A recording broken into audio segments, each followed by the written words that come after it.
Oh my goodness, what happened, guys? Welcome to Tennis in a Minute. I'm your host, Good Energy, where I give you the rundown in 60 seconds or less. I literally switched away to watch another tennis match. I turned back. I saw the first service game of the second set where Trevisan was broken. And then I turned back and the match is over. So what happened? I really don't know what happened to the end of this match. I imagine Rybakina just went on a tear. But listen, I say it time and time again, when you're facing a far superior opponent that you know is just better than you, let's be honest, as athletes and competitors, we know when we're playing someone that's better than us. We have to be honest with ourselves, right? Now, you want to believe you can win every time you go out and play. But in terms of scouting, you know who you're playing. You know, there's rankings for a reason. When you're facing a top tier opponent, Rybakina is ranked seventh in the live rankings, but she's probably after this tournament, she'll be in the top five. I mean, this is the type of matchup where if you win the coin toss, you have to serve first.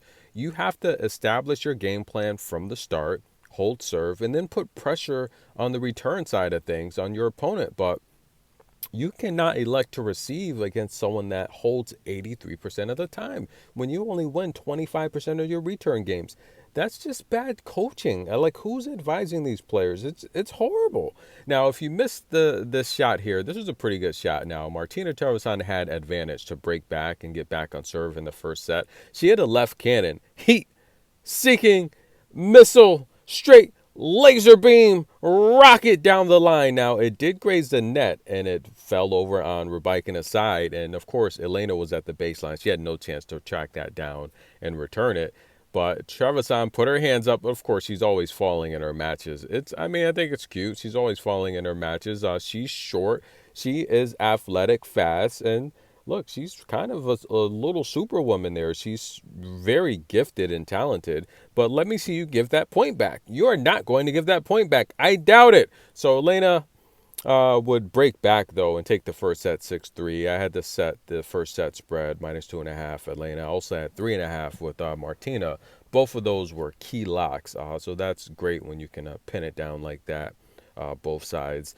And look, Rybakina, she will play the winner of Pegula and Anastasia Potapova. Now, I will say that having met all of those ladies, I think they're all amazing. Anastasia's really sweet and really nice. Look, Anastasia's a former junior one, so out of all of these players that could possibly meet here in the next round, the semifinal, Anastasia's had the best junior career out of all of them. But we're going to see if Pegula can use her expertise and teach her a thing or two. I do think Rybakina is level-headed. She's very mentally relaxed, and that's a very tough skill to master. A lot of players on tour don't have that type of mental toughness. But Carlos Alcaraz is coming out. Now, my pick was Pegula to win it on the women's side. I will say Carlos is my pick to win it on the men's side. I have some great photos of Carlos serving and practicing. I'm going to post that on the shorts a little later when I get a little bit more time. But Carlos, wide, look at his draw. It's just wide open. So Carlos is amazing, guys. He has the potential to go down as the greatest male tennis player of all time. I'm your host, Good Energy. See you soon. Show some love. Like the video, guys. We'll be right back at you.